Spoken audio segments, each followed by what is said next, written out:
Thank you for joining us for our monthly lunchtime webinar. My name is Karen Shaw, and I'm part of the Alumni Affairs Office in the UCLA Fielding School of Public Health.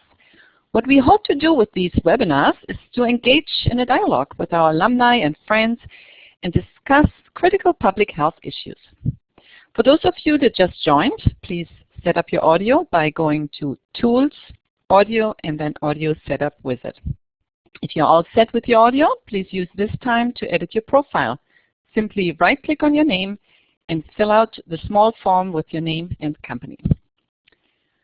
We are fortunate today to hear from Dr. Dylan Roby, an Assistant Professor of Health Policy and Management in the Fielding School of Public Health and Director of Health Economics and Evaluation Research in the UCLA Center for Health Policy Research.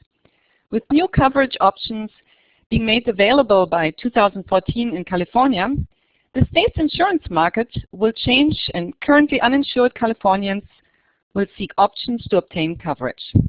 In this webinar, Dr. Dylan Roby will discuss findings from the California Simulation of Insurance Markets, CalSIM, model, which was developed to understand shifts in coverage, inform planning, and predict California's response to health reform efforts.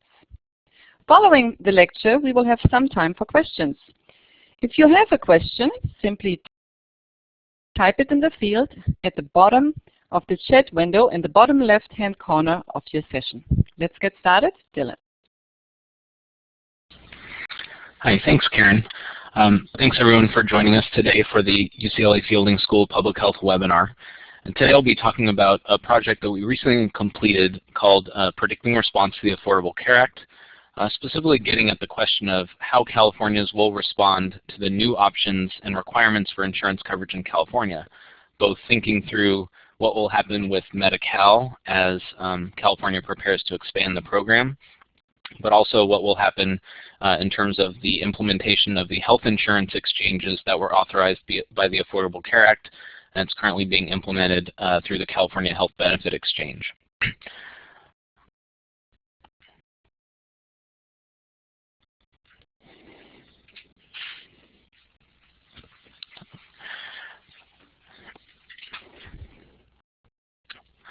So the findings are based on a new report that was recently released in September, or actually on the 19th of September, by the UC Berkeley Labor Center and the UCLA Center for Health Policy Research. And the title of the report is "After Millions of Californians Gain Health Coverage Under the ACA, Who Will Remain Uninsured?" And the funding for this report was provided by the Blue Shield of California Foundation, who we thank for their generous support of this project. We really looked at not only who will take advantage of the exchange subsidies and Medicaid enrollment, but also who will be left out, including those who are undocumented, but also really looking at among those who should be getting insurance coverage, either because of subsidies or Medicaid expansion, who would actually not be compliant with the individual mandate, the minimum coverage requirement, or who might not really face insurance needs that would cause them to not participate in the new health insurance markets that will be available.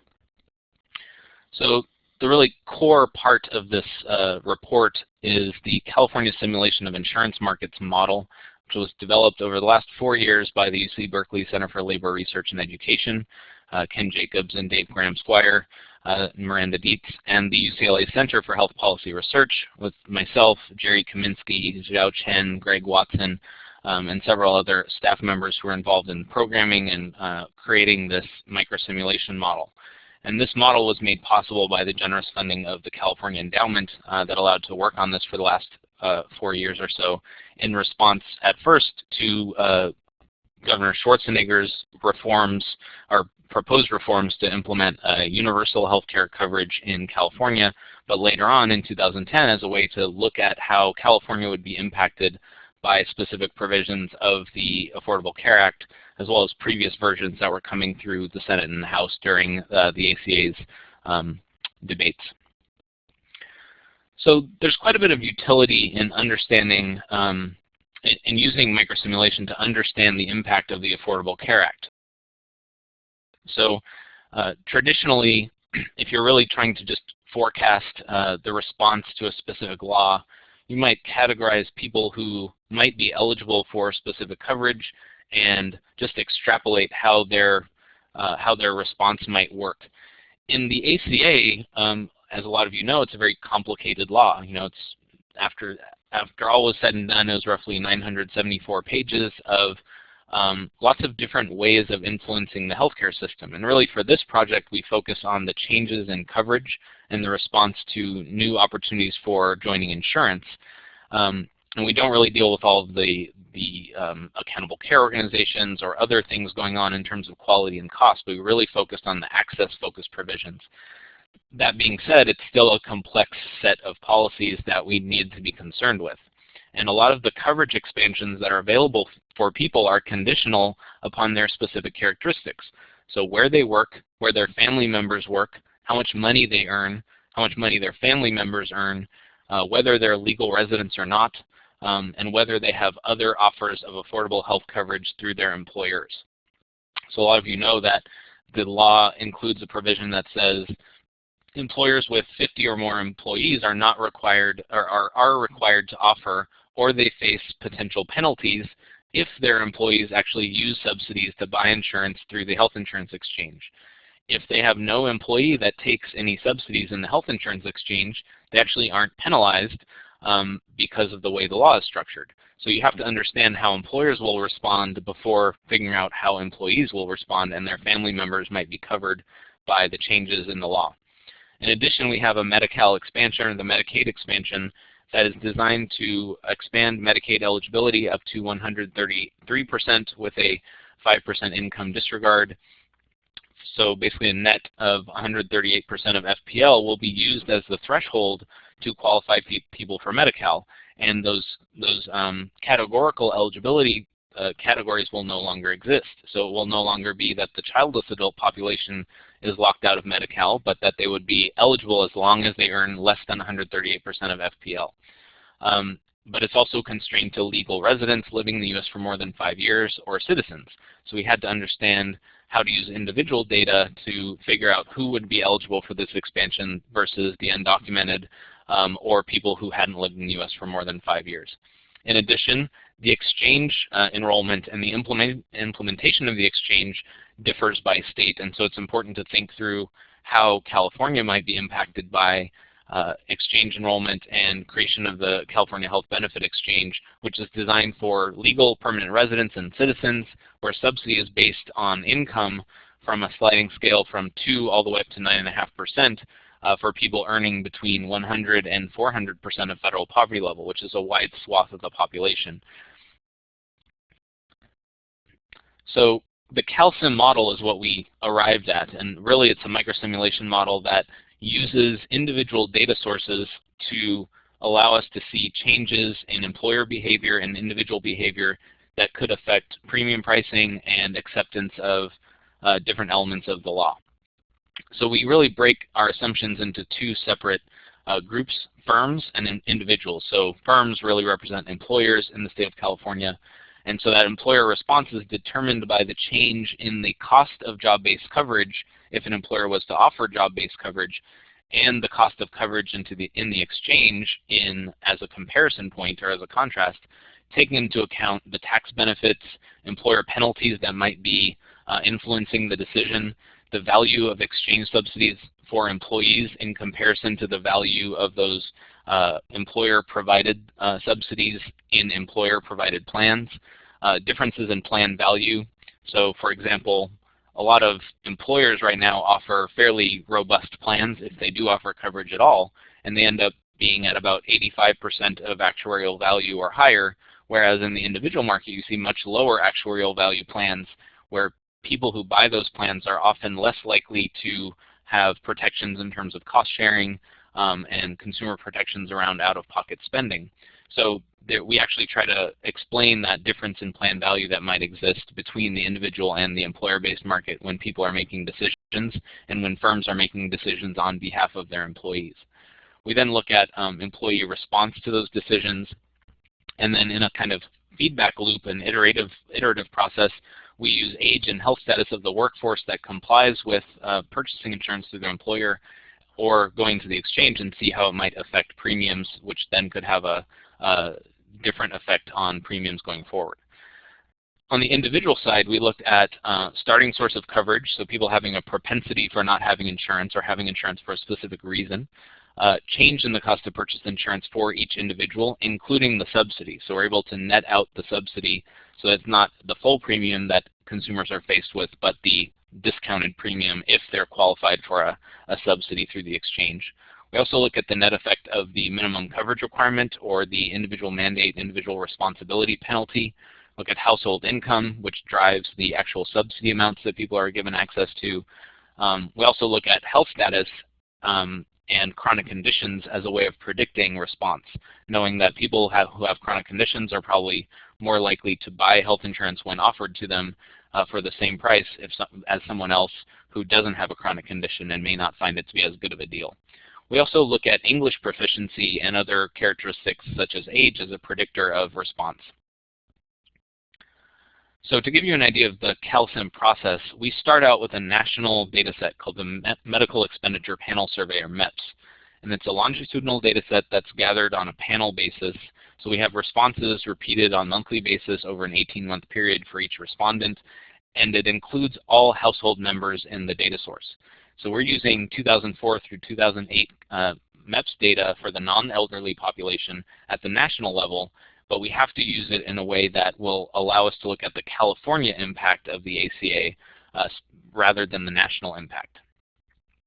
So next we add the California Employer Health Benefits Survey, which is a survey done by John Gable and the University of Chicago, funded by the Kaiser Family Foundation and the California Healthcare Foundation, to capture a random sample of firms that do business in the state of California and ask them questions about what type of insurance they offer, what the actuarial value is, what types of benefits are covered, what the premium price is, and what take-up looks like in the different elements of that plan.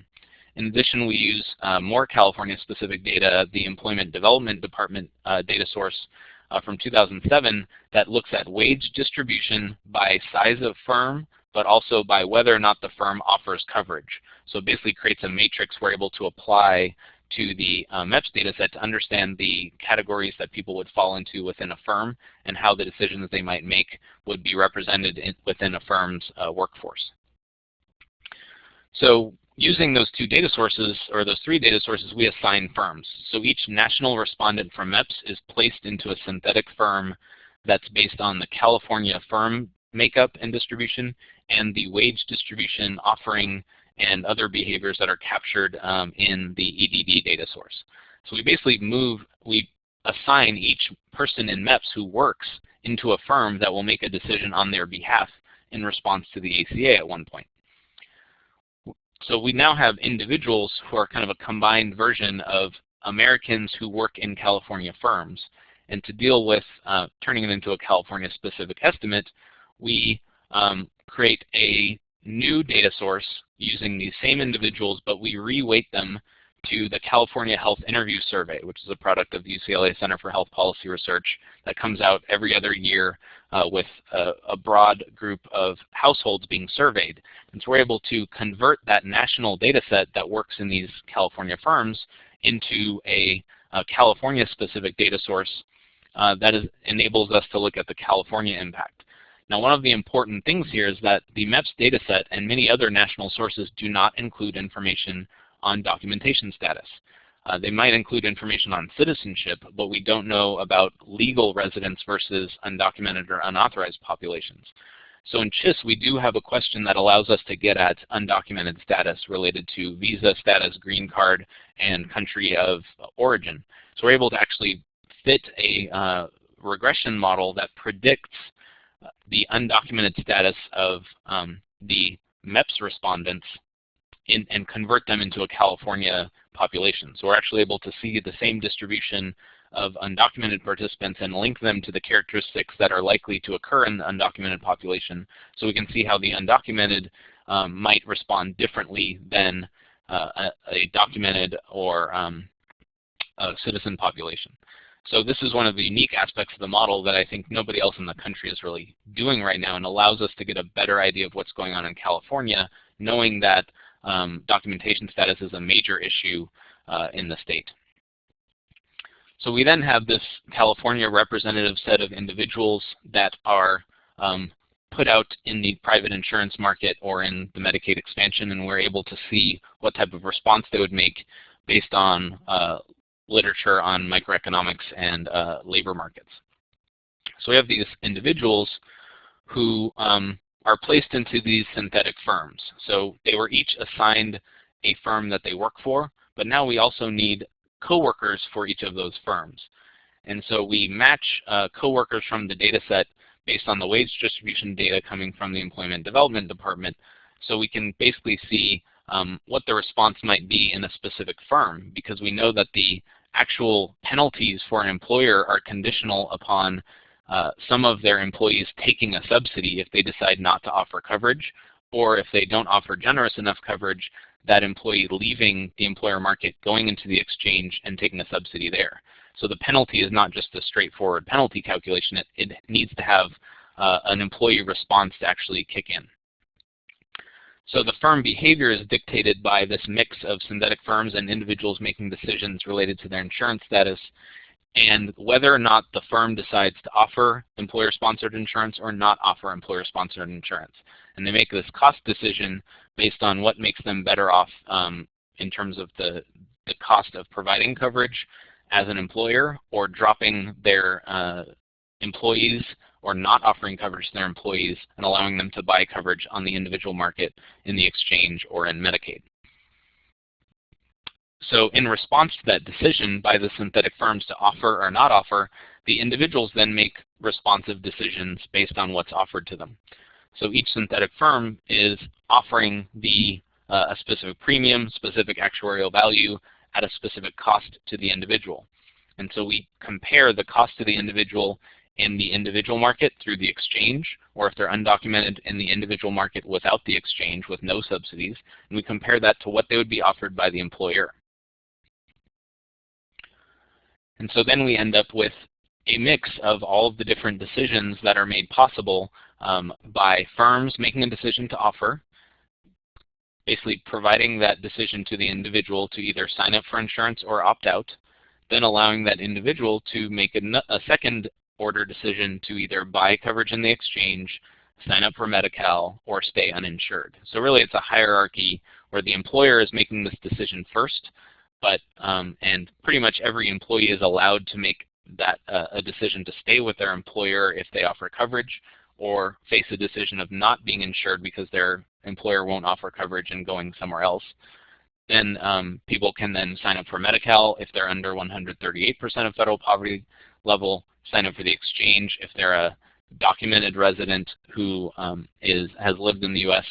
As a legal resident and has a income between 0 and 400% of FPL, or 100 and 400% of FPL to get subsidies, or those who might buy individual insurance on their own because they don't qualify for the exchange or may not get subsidies in the exchange, so they're not better off either way. And then, of course, we have a smaller subset of the population that decides to remain uninsured even after the ACA, either because they're undocumented or because the choices they're given by the individual market, by Medi-Cal, or the employer aren't appealing to them or don't make economic sense for the family when aggregated together. Now, these decisions should also have impacts on the insurance market going backward to a certain extent. So you see that individuals and the people who decide to take up coverage, we then feed that decision back into the firm behavior, because even though the ACA allows for modified community rating, where the only rating factors are age, geographic location, smoking status, and family size allowed on the individual and small group market, the large group market of employers is still subject to underwriting and the fact that they would have to pay more for premiums if they have adverse selection in the people who take up the plan in a given year. So those premiums could change depending on who responds, and so we feed that decision back into the firm behavior. So if they have sicker people taking up coverage in that firm, their premiums might increase, and we're able to kind of model that in near time. So there are two sets of assumptions we like to deal with in the CalSIM model. So on top of modeling using all these different data sources, we also decided to create two different scenarios. So one is called the base scenario, where we use the best available data from the health economics literature, to identify propensities for individuals to take up coverage and respond to these different choices. We then model Medi-Cal take-up to be basically what we see in the current Medi-Cal market, where 61% of those who are eligible actually take up. So of the newly eligible, we expect to have access to Medi-Cal. We estimate that about 61% take up, whereas of those who are previously eligible but haven't enrolled in Medi-Cal, we assume a 10% take up. In addition, we use the health economics literature to reduce the likelihood of people with limited English proficiency from taking up coverage because they are less likely to get customized communication, they're less likely to know about the new programs available, and they have this underlying propensity to not buy coverage and not enroll in programs that they might have available to them even though they're eligible. So that's kind of the base idea of how California could work at baseline if we didn't engage in lots of outreach communication activities and we had a fairly low response to Medi-Cal expansion. In addition, in the base scenario, we assume that this takes place over a 4-year time period based on our experience in SCHIP, where it took about 4 years for us to hit maximum enrollment, whereas in other states we've seen a much shorter take-up phase-in. So that's where the enhanced scenario comes in, where we assume better outreach, simplification of eligibility determinations using modified adjusted gross income, strong outreach and education from both Medi-Cal and the exchange, proper implementation of no wrong door eligibility and enrollment strategies, doing culturally sensitive and language appropriate outreach and enrollment, and maximally using pre-enrollment strategies to get people from, let's say, CalFresh or the low-income health program into Medi-Cal, or at least identify them so they can be targeted by Medi-Cal for enrollment. So in this case, we assume, based on Urban Institute data, that there would be about a 75% take-up for Medi-Cal for the new eligibles, but a 40% take-up for previously eligible but uninsured populations. And at the same time, this pushes our subsidized exchange take-up up to 75%. In the base scenario, it actually ends up at around 60%. So as you can see, we were able to model in several different years, and here we're showing the 2019 data, or modeling results, where we show that in 2019, without the ACA, we would expect about 5.8 million people to be uninsured at any point in time, or at a specific point in time in the year, 19.8 million to have employer-sponsored insurance, 5.9 million to have Medi-Cal, and 2.3 to be in the individual market, knowing that without the ACA, there would be no subsidized exchange, which is why there's a 0 in that row. In the base scenario in 2019, applied to the same population, you can see that there's about a 1.8 million person decrease in the uninsured population. In addition, the employer-sponsored insurance goes down slightly, because remember, there are some employers out there that do not have any penalties that they will have to pay, and on top of that, employers that have fewer than 50 employees will not have to pay a penalty at all. Then we assumed that we modeled that about 7.1 million people would be in Medi-Cal under the base scenario, with that 61% take up in the newly eligible and 10% in the existing eligible, but that the subsidized exchange, so the individual market that's subsidized, will actually have 1.7 million people in them by 2019. So you can see that the individual market unsubsidized goes down a little bit because there are some people under 400% of federal poverty level that would find a better deal in the subsidized exchange than they currently have in the individual market. In the enhanced scenario, where you see the impact or the modeled impact of increased outreach and the limitation of limited English proficiency in decreasing take-up, you actually see a more evening of that issue. So 3.1 million would be uninsured, so we basically have a significant gain there. About 19.1 million people would stay in employer-based insurance. 7.5 million, an additional 400,000 would end up in Medi-Cal, and you see that the subsidized exchange would go up by another 400,000 in the enhanced scenario to 2.1 million, where the individual market unsubsidized exchange would stay at about 2.1 million. So you have basically 4 million people, a little bit over, about 15% of Californians buying in the individual market, whether subsidized or unsubsidized, and a pretty significant 1.6 million person increase in the Medi-Cal population by 2019. So as I mentioned, the Medi-Cal expansion basically creates this idea that childless adults will be eligible up to 138% of federal poverty level, but it does exclude those undocumented and recent legal immigrants. So we predicted, based on that table I just showed, that the Medi-Cal enrollment will expand by about 1 to 1.4 million people. However, some of those people will actually be coming from other insurance sources, whether it be employer-based, individual market, or uninsured. So only about 640,000 in the base model and 1 million in the enhanced model of the predicted enrollees in Medi-Cal in 2019 actually come from the uninsured population. So there is shifting in the insurance markets rather than just being able to target and extract the currently uninsured population and move them into these new programs.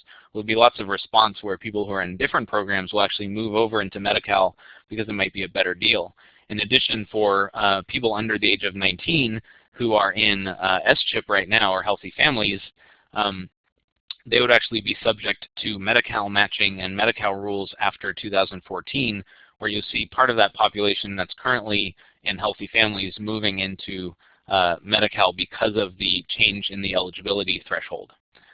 But the majority of this new spending, so the newly eligible Medi-Cal population, will be covered for the first 3 years at 100% with federal funds, and by 2020 would be covered 90% by federal funds.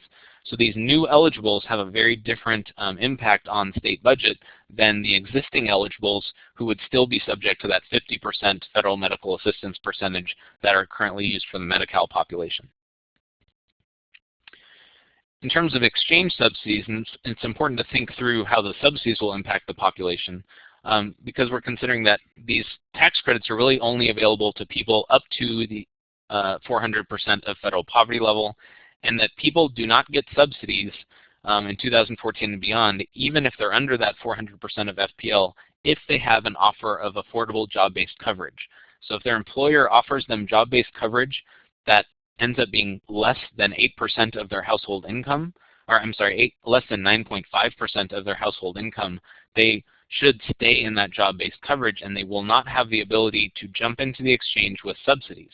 So that's an important distinction, because there's this window between 8% and 9.5% of household income where people are not subject to the individual mandate because their coverage is deemed unaffordable because it's 8% or more of family income, but their employer doesn't have to offer them coverage that's less than 9.5% of employment-based insurance and over 8%. So you might have people who don't have an affordable offer, but will not, so they won't be able to go into the exchange, but they also wouldn't be subject to the penalty, so they might stay uninsured in that little window. Also, those eligible for the exchange can't be eligible for Medi-Cal, Medicare, or other public coverage. So among those who would be uninsured without the ACA, about 790,000 of the 1.7 million we expect to enroll in the exchange will come from the uninsured population in the base scenario, and 1.2 million out of the 2.1 million people we expect in the exchange will come from the uninsured. So there's quite a bit of shifting from existing insured individuals into the exchange with subsidies, and there's only between 800 and 1.2 million that come from the currently uninsured population. But as I talked about before, what we really were trying to do with this study is look at the remaining uninsured in California. So this is uninsured Californians under age 65 with and without the ACA in the base model and the enhanced model. And as you can see here, we'll probably have about 4 million uninsured under the base scenario, 3.1 million uninsured under the enhanced scenario, but only about 1 million of them in each category will be undocumented. So they're not eligible at all due to immigration status for either Medi-Cal or exchange-based subsidies. But there are about 75% to 67% of the population that are eligible for the exchange without subsidies. So they could buy coverage, but they would have to pay the full premium.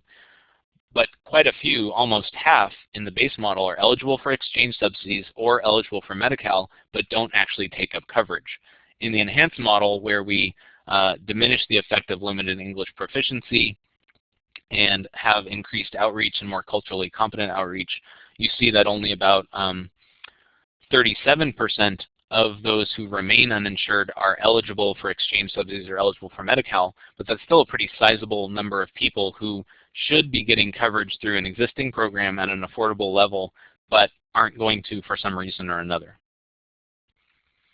So the majority of those remaining uninsured are actually exempt from tax penalties.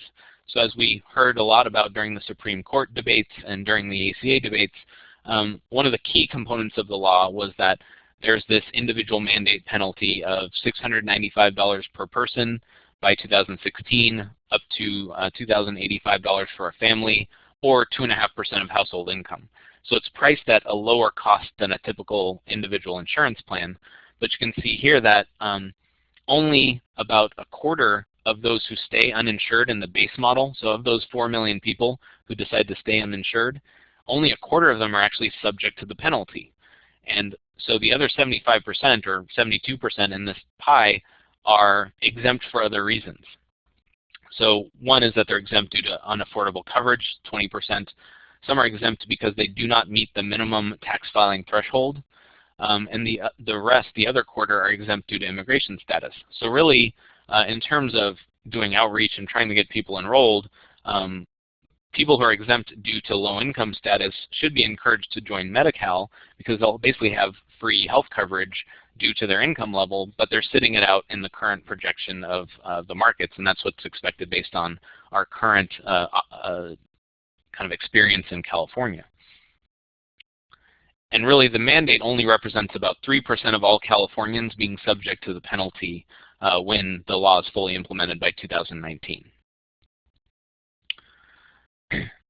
So of those, there are about 39% that are predicted, 39% of the remaining uninsured are predicted to lack an affordable offer of coverage, so that even if they buy coverage, they would have to pay the full penalty, or they would be able to enter the subsidized exchange or sit out the market. So reasons for lacking that insurance coverage offer include undocumented status, being ineligible, but also family income. As I mentioned before, premiums are capped in terms of financial hardship at 8% of income, where if you are over 8% of household income in terms of premium price offered to you, you're able to not participate in the insurance market, but at the same time, you're faced with very expensive coverage if you do participate. And since you don't have to be worried about paying the penalty, it might be more economically effective for a family to not enter the market at that point. Also, people over 400% of FPL are not eligible for exchange subsidies. And there's also in the draft regulations, there's a kind of odd exception that we're terming the kid glitch. We have a report on this out that came out in 2010, where if an employee is offered affordable self-only job-based coverage, so as long as the single premium offered to them is less than 9.5% of their income, the rest of their family, even if the family premium is higher than 9.5% of their income, cannot go into the exchange and get any subsidies. So we're expecting that that would have a pretty significant impact on children and spouses who are members of family units that are offered a single coverage that's affordable, but not family coverage that's affordable. Now, in further describing the majority of the remaining uninsured, based on the base scenario, quite a few of them will be Latino, and it actually exceeds the percentage of Latinos we see in the overall population. So about 2/3 of them will be Latino, 2.6 million people, some of them being undocumented, but a multitude of them, almost 2/3 of them being documented and legally able to receive exchange subsidies, legally able to enroll in Medi-Cal. The remaining part of the population is 11% Asian, 3% African American, and 18% white. With the Asian population, that's also out of whack with the overall Asian population in the state, where Asians and Latinos are both more likely to not accept or to stay uninsured than other ethnic populations. And Latinos comprise about 64% of those eligible for Medi-Cal or exchange subsidies who remain unenrolled. So it kind of conjures up this idea that we really need to focus on the Latino population and doing Spanish language focus information and outreach. In addition, the concentration of the remaining uninsured will really be focused in the state of California, within the Southern California counties. So you can see here that Los Angeles, Orange, Riverside, and San Bernardino will be the primary place where there are uninsured populations that are actually eligible for Medi-Cal or exchange subsidies. And 62% of the overall uninsured in the state will be concentrated in those Southern California counties. In addition, based on the base scenario, about 3 in 5 California adults who are remaining uninsured are predicted to be limited English proficient. And 54% of them are eligible for Medi-Cal or exchange subsidies but do not actually take it up. The most common language is Spanish with about 80% of the population, but Chinese, Vietnamese, and Korean were also sizable portions of the remaining 20%. The exchange and Medi-Cal have been engaged in planning using other data sources as well as CalSIM to try to figure out marketing plans to really focus on the limited English proficient population. And so the hope is that with the federal grants they're obtaining to set up the exchanges and these marketing strategies, that we will be able to achieve an enhanced scenario versus the base scenario, which would eliminate a lot of these LEP issues, assuming that there's culturally competent and communications in people's native languages or preferred languages. In addition, we have to be concerned about kind of the low-income population. So on top of being primarily Latino in the base scenario, being eligible for coverage, being concentrated in Southern California, quite a few of the 4 million uninsured in the base scenario are under 200% of federal poverty level. And 1 million of them, under 200% of federal poverty level, are eligible for Medi-Cal but will not take up for some reason. Quite a few are eligible for the exchange with subsidies, about 290,000. And so this is a sizable part of the population, about 1.4 million people, that really needs to be targeted for intervention. In addition, if you're thinking about this under 200% of FPL population, these are people who are likely to use our existing county safety net systems that are going to be facing disproportionate share hospital cuts, that might be facing changing markets in terms of insurance contracting, Medi-Cal payment, the shift into Medi-Cal managed care. And so there will still be a sizable portion of uninsured people who might be coming into these clinics and hospitals and still not paying for services. And we should make sure that there's a way to link them up with the programs that are available to them and make sure that they're actually taking advantage of the subsidies and Medi-Cal expansion that they're eligible for. So in terms of recommendations, to wrap up the presentation, really the first recommendation is, of course, related to outreach and enrollment efforts.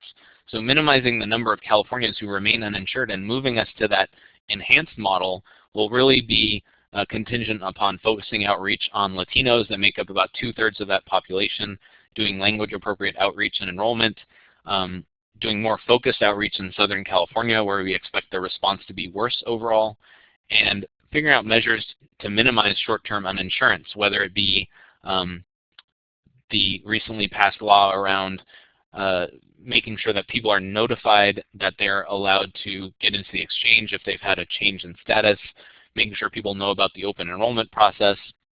And so we're hoping that under the enhanced scenario, 800,000 more Californians would be enrolling in Medi-Cal or the exchange, but a lot of those people, if under the enhanced scenario, would be coming from that Latino, low income, and possibly very low income with no filing, who don't pay income taxes, moving into the programs that are available to them. In terms of recommendation 2, there's still apparently a need for a strong safety net system. You know, there are still going to be issues related to people getting care in Medi-Cal because private providers typically don't accept Medi-Cal because of the lower fee schedule. So really we're still going to be focused on using county level county level hospitals, safety net providers and community clinics and county-owned clinics, and some physicians in private practice that are willing to take Medi-Cal and have contracts with Medi-Cal managed care plans. But in addition to that population that's moving in, there are also still going to be needs for this remaining uninsured population. And so moving them into a paying patient category away from a category of patients that lack access and don't typically are able to pay for services, then we can improve the situation overall and the sustainability of our safety net. It's fairly obvious that the safety net is still necessary to providing care even when people move into insurance products. You know, there are state and federal grants to fund community clinics, and there are realignment funds available that are being moved around in terms of strengthening county programs. But there are going to be other changes as people gain insurance. The federal government is taking away disproportionate share funds, and there will be a substantial decrease in those by 2021 that could impact county facilities or nonprofit hospitals that see uninsured and Medi-Cal patients. And lastly, in terms of recommendations, we need to think through whether current or existing programs or maybe new programs are needed for the uninsured without coverage options. So we have programs like Family Pact, like Every Woman Counts, that are local or locally funded, or potentially having some aspect of state-funded populations like the Medi-Cal folks who are under the 5-year eligibility bar, that should either be maintained or strengthened, or thought of in a more global context in figuring out how to get these different programs to work together and subsidize the care that needs to be given to those who are in the remaining uninsured population, given that there might be pressure on federal grants and disproportionate share subsidies. So insurance programs like Healthy Kids or coordinated care programs like the low-income health programs in the counties that are currently subject to federal Medicaid matching may still be needed to cover the undocumented population or those who remain uninsured, to make sure they're able to get care when they need it, but then put in touch with the appropriate services that should be available to them through the ACA. So I want to thank everyone for their time. I think right now we're going to open it up for questions. Again, I want to thank the Fielding School of Public Health for putting on this webinar, and also our main funders, the Blue Shield of California Foundation, the California Endowment, and also the California Health Benefit Exchange, that have all been helping us to develop this model, but also actually use the model's results for evidence-based policymaking and improving and hoping that we're able to reach toward an enhanced model of scenario of healthcare reform, rather than kind of following the usual path that has existed in California related to expansion of public programs. Thank you, Dylan.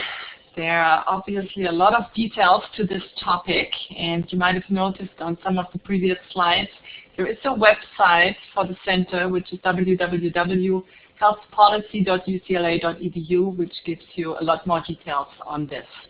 We have about 15 minutes for questions. If you have a question, please type it in the field at the bottom of the chat window, in the bottom left-hand corner of your screen. And while you're wrapping up your thoughts and typing, I have a question.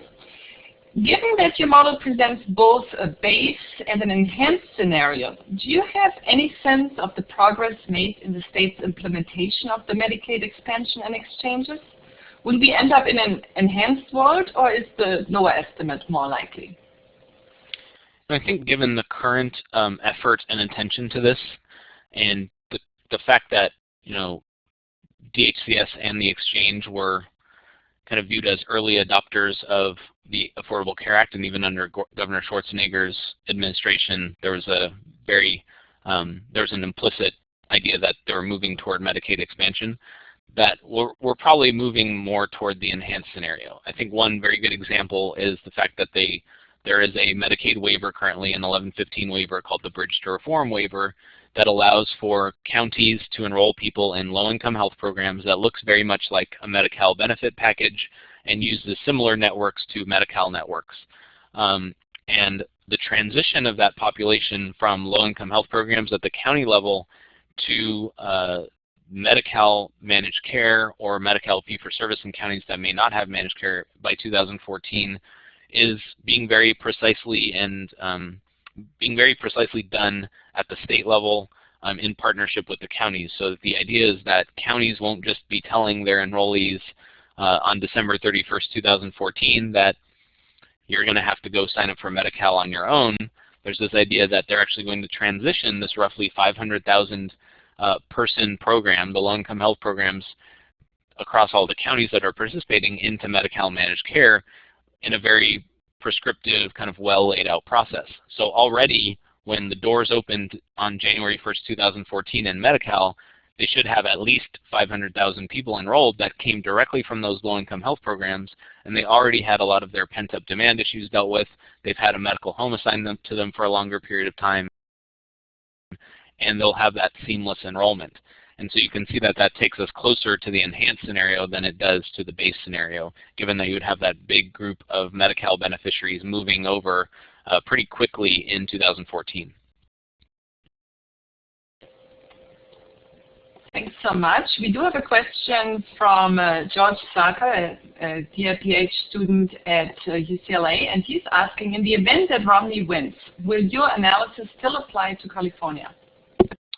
Sure. So I think the presidential campaign is filled with lots of interesting promises. Given the projections I've seen on the Senate and the House breakdown, it looks like the Senate would still have probably a 51 seat to 54 seat majority for Democrats, which means that any attempt at repeal wouldn't really go through the Senate, assuming that those senators weren't elected on a promise to repeal and replace, even if they were Democrats.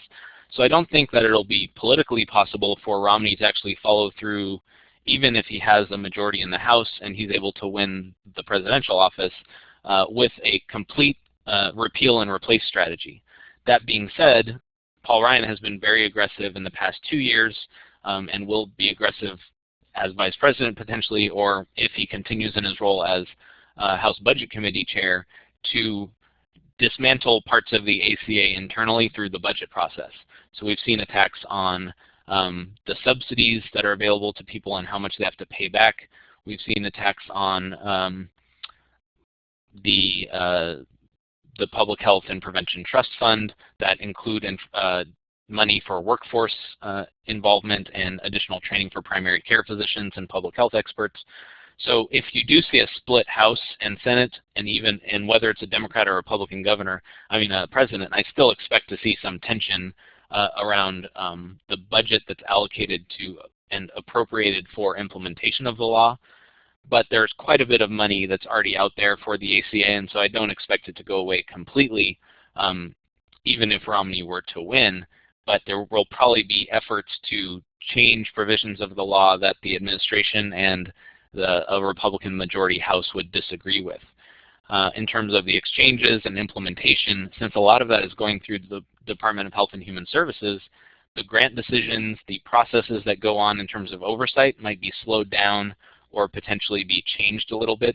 So it might be harder for states to actually implement their exchanges and get federal support if you have a DHHS that is unsupportive of the law, even though they're being forced to implement it because they can't repeal it.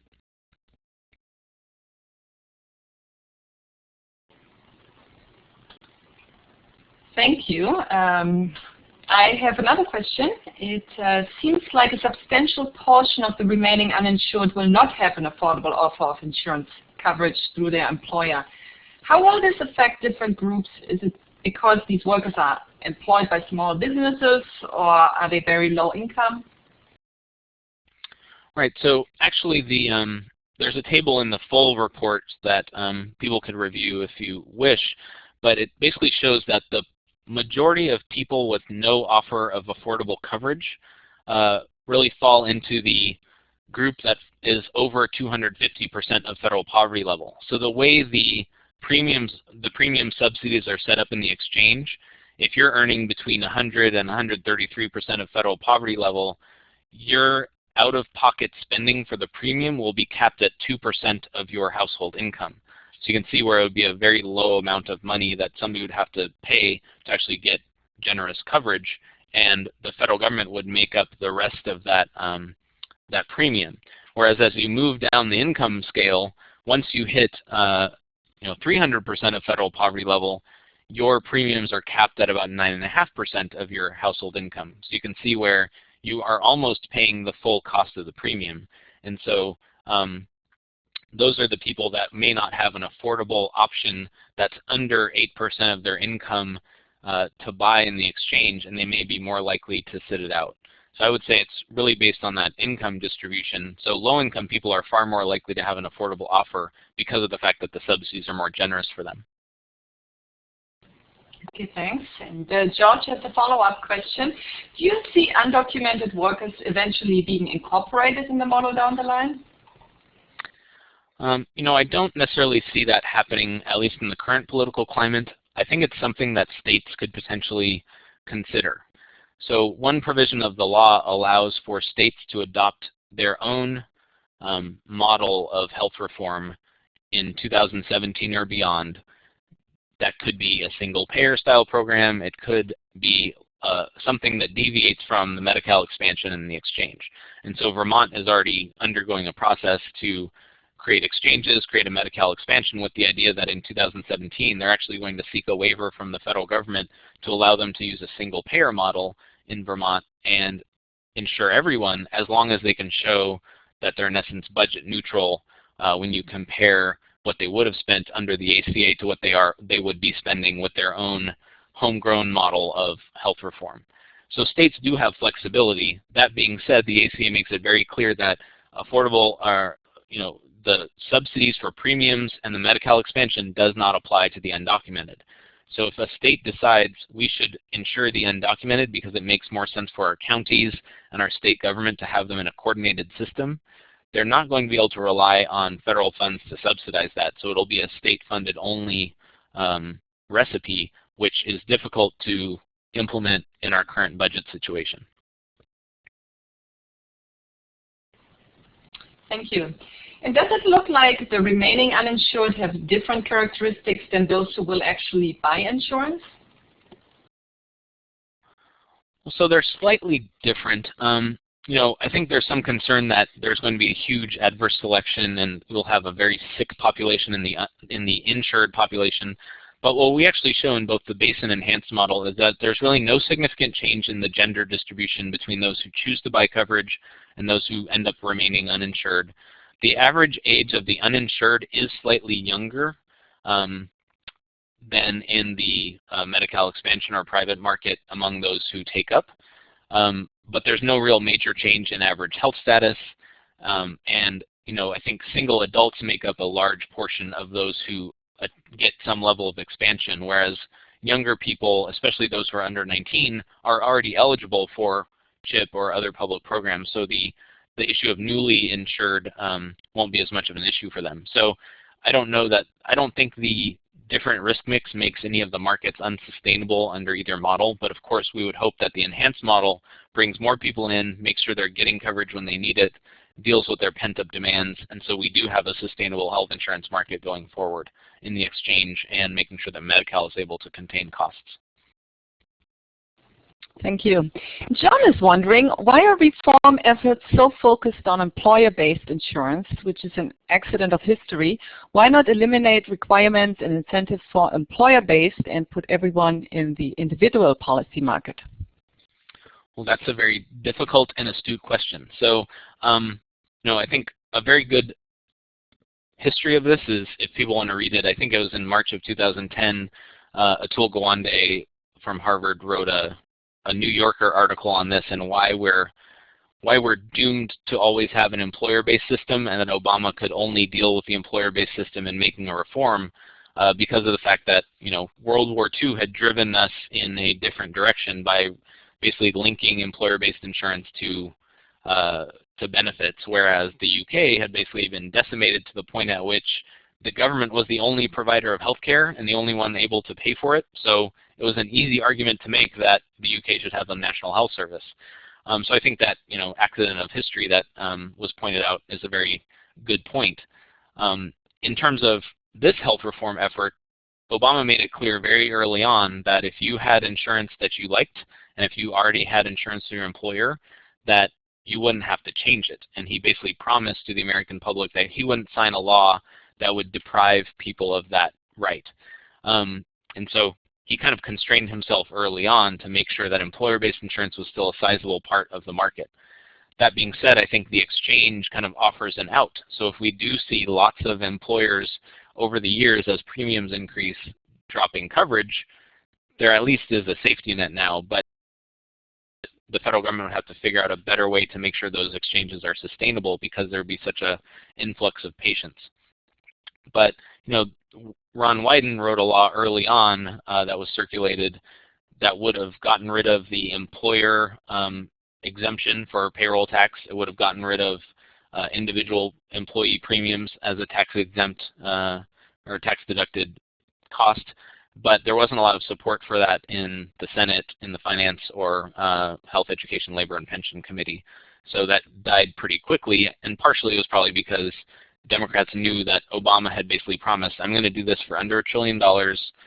I'm going to keep it based on an employer market, and he had these 7 tenets that were laid out that constrained the decision-making a little bit.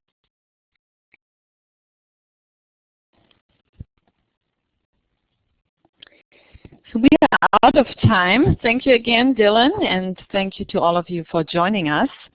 Please join us next month when we continue the conversation with Dr. Kaminsky, who will talk about the impact of the election on healthcare reform. If you missed any of our previous webinars, just go to the Fielding School of Public Health's website, ph.ucla.edu, and they are all archived there. Please allow a few days for this one to post, and have a wonderful afternoon. Thank you.